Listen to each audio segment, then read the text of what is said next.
I'm Ronnie Shalev from Shaolin Properties. Today I'm going to talk to you about how do you vet a deal? Well, I've come up with a deal checklist. It includes really looking at the market, looking at the deal itself, looking at the team, and looking at the sponsors. So when you're looking at the market, you really want to know, is this deal in a good market? Is there job and population growth? You really want to choose a market that has steady job growth, that the jobs are being created, that people are moving to the area. You also want to look for job diversity. You don't want one large employer that could potentially close down their entire facility and everybody will be unemployed and won't be able to pay rent. So you want a market that has job diversity, multiple large companies and employers, and even different industries, because even if you have, for example, 10 employers, but they're all doing the same thing, and that specific industry is not doing well, then you're in trouble, especially if they're doing layoffs. So when I'm looking for a market, I'm really looking for job growth, population growth, and job diversity. Other thing that I'm looking for is what are the tenant landlord laws? I really want to be looking at landlord-friendly laws where if someone is not paying rent or not doing something that they're supposed to, you can actually evict them. There's many states that you're not allowed to evict, especially now in COVID. In California, there's some people that have been living in their apartments for 2 years and haven't been paying rent. So having a landlord-friendly state is very important so that you can actually evict and have people that are paying rent. The other thing that you want to look at is the taxes. You know, is there a lot of state and income tax? Is there high property taxes? All of these are going to affect the renters that you have, and it's also going to affect the operating expenses and your bottom line, your net operating income. If the property taxes are jump up 1 year, then that's really going to hit your bottom line and hit the investor, what the investor returns are going to be. You want to look at, cost of living. If your deal is situated in a place where there's a high cost of living, can they afford rents going up even more? Is there room for growth?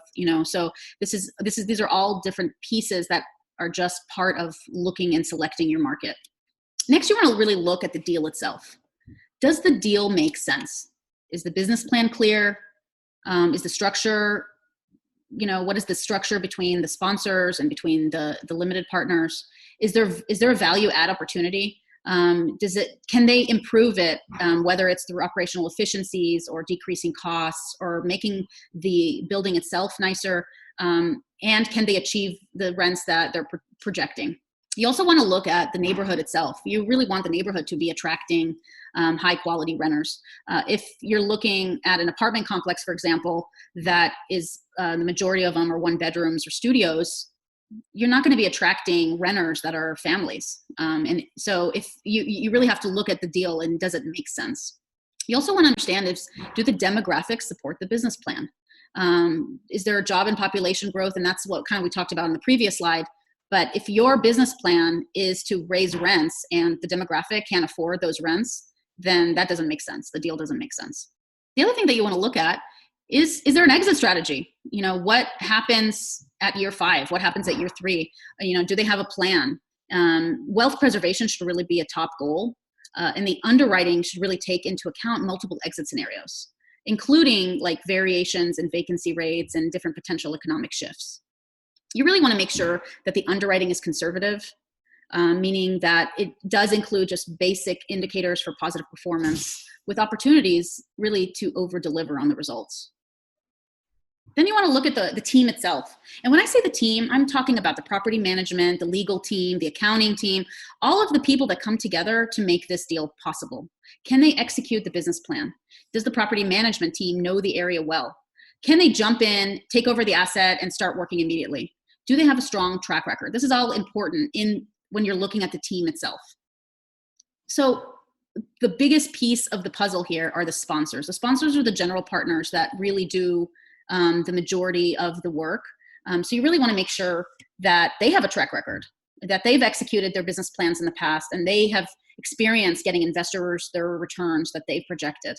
You want to make sure that they have a professional presence in the industry, that they have experience, that they can identify key players that can assist them in certain aspects, that they have connections with brokers, with contractors, with everything from CPA firms to due diligence firms. You also want to be able to, when you're vetting them, really Google search them. Do they have felonies, bankruptcies, or any SEC violations? These are big things. This is such a well-regulated industry. Really, compliance is mandatory. And if you're able to find anything on the sponsor themselves on Google, then I would avoid the deal. You want to look at their marketing materials. Do they have, professional, clear marketing materials where it talks about their business plan? Do they have conferences? Are they approachable? These are all important when you're choosing who you want to put your money with. And, they should be using terminology like conservative underwriting, capital preservation. They should be really trying to be conservative and not to gamble with your money. And when people are talking with those words and speaking with those words, that means that they're thinking it. So it's very important for that to be in the forefront of any discussion. And then lastly, you really want to look at their fees. There's some fees that are very routine, like acquisition fees. But if there's a lot of other fees, you have to make sure that, number one, they're being transparent with it. It's written everywhere where the fees are. And if you agree to the fees, then you agree to the fees. But, you need to see, are the fees too high? Is this kind of deviating from the fees that I've seen before? Are there more fees? So these all could be red flags, and it's something to consider. If you've enjoyed this video, please feel free to schedule a call with me today, especially if you're interested in investing with us. Calendly.com/Shalwin Properties.